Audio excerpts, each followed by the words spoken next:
ती बाईची माऊली ती बाईच आहे, त्यासाठी कर्तव्य लागतात, त्यासाठी मन लागते, माणसाचं मन हे मन असायला पाहिजे. एका वेळेस हातगाईवाल्याला होते काय म्हणून म्हणतात साधू संत मगाशी बोलली की करणी करे संबंध करणारा म्हणजे माणसाची करणी चांगली असायला पाहिजे. मराव्या परिकीर्ती रूपी उरावे, मराव्या परिकीर्ती रूपी उरावे. माणूस मेल्यावर काही घेऊन जात नाही माझे माय बाप हो, फक्त माणसासोबत जात असते माणसाची कीर्ती, माणसाचं नाव सुद्धा जात नसते, माणसाची कीर्ती जात असते की माणसानं काय केलं काय नाही केलं. नाही त्या अशा घमंडाच्या गोष्टी केल्या तर सगळे वाया गेले. ज्याने घमंड केला त्याच्या घमंड चुरचूर झाल्याशिवाय राहत नाही. ही बायको निघाली थडकला असं निघू दे कोणती होय, मला काय करावं लागते, मला शिकणं लागे. तुम्ही म्हटलं ना तू चिडाच नाही, मी चिडतच नाही शाहीर जा, तुम्ही मला म्हटलं नाही मला काय टेन्शन नाही. पण सांगत आहे उदाहरण की पहिलं राऊंडचं कारण आहे, तुम्हाला पटलं तुम्ही म्हटलं पण तरी सांगत आहोत. आणि म्हणून माझ्या मायबापा घमंड करू नका, माणसाचा घमंड हा शेला जात नाही, माणसाचं मन चांगलं असायला पाहिजे. आणि मग मला काय म्हणायचं आहे,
यांच्याकडून या विचारावरती 500 रुपयाचा फोन आलेला आहे. मी आणि माझी पार्टी त्यांचे खूप खूप आभारी आहे. धन्यवाद दादा, तुम्ही आमच्या विचाराची कदर केली. त्या दुर्योधनाला वाटायची महात्मा बलाढ्य कोणी नाही, त्या दुर्योधनाला मारणारा तो भीम पैदा झाला, त्या रावणाला मारणारा राम पैदा झाला आणि त्या कंसाला मारणारा तो कृष्ण पैदा झाला. गौतम बुद्ध आणि अंगुलीमाल सुद्धा लोकांची हिंसा करायचा, बोटे कापायचा, त्याची माळ आपल्या घरामध्ये ओवायचा. परंतु जेव्हा त्याला गौतम बुद्ध भेटले, गौतम बुद्धाने त्याला सत्याचा मार्ग दाखवला, अहिंसेचा मार्ग दाखवला, तर गौतम बुद्धाला अंगुलीमाल शरण गेले आणि म्हणतात ना गलती पर गलती करे उसे शैतान कहते हैं, गलती पे गलती करे उसे शैतान कहते हैं, गलती करके सुधर जाए उसे इंसान कहते हैं. म्हणून माझे मायबाप हो, मनुष्य हा चुकीचा पुत्र आहे, मनुष्य अजून चुकवत असतात, पण वारंवार चुका केला त्याला शैतान म्हणतात, माणूस म्हटला जात नाही. आणि म्हणून माणसाने चुका दुरुस्त करणे माणसाचं कर्तव्य बनते. आणि म्हणून मला म्हणायचं आहे,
कैसा, जो गम्मत नहीं करता बराबर वो शायर कैसा। अरे वस्ताद का कमाएंगे ना, प्रोग्राम भी करो वैसा। ताली बजाएंगी जनता, बोलो बोलो वैसा, बोलो जी बोलो। ताली बजाएंगी जनता, बोलो बोलो वैसा। और फोकट में नहीं आए हम दोनों शायद ज्ञानेश्वर जी, नहीं फोकट में नहीं आए हम दोनों शायद ज्ञानेश्वर जी। अरे थूका लगा कर गिनते हैं पैसा, प्रोग्राम करो वैसा, प्रोग्राम करो वैसा। अरे बोलो मला वैसा है।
शिवाजी महाराजांचा, छत्रपती शिवाजी महाराजांनी सुद्धा शायरी केली माझे माय बाबा हो, पण छत्रपती शिवाजी महाराजांनी अशी शायरी केली नाही।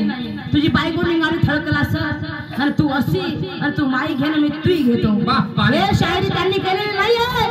म्हणतात ना ते छत्रपती शिवाजी महाराजांनी लोकांना प्रबोधन केलेलं आहे, लोकांना जागृत केलेलं आहे। छत्रपती शिवाजी महाराज, छत्रपती शिवाजी महाराज जेवढे सुंदर बलाढ्य होते, त्याचं रूपान देखणं रूप होतं, पण छत्रपती शिवाजी महाराज कसे होते माझे माय बाप हो। छत्रपती शिवाजी महाराज जेव्हा आपल्या घरी होते, एक सुभेदाराची सून, एका सुभेदाराची सून एवढी रूपवान देखणी होती, पाहायला एवढी अप्सरा होती। ते सुभेदाराची सून तर छत्रपती शिवाजी महाराजांच्या घरी गेली।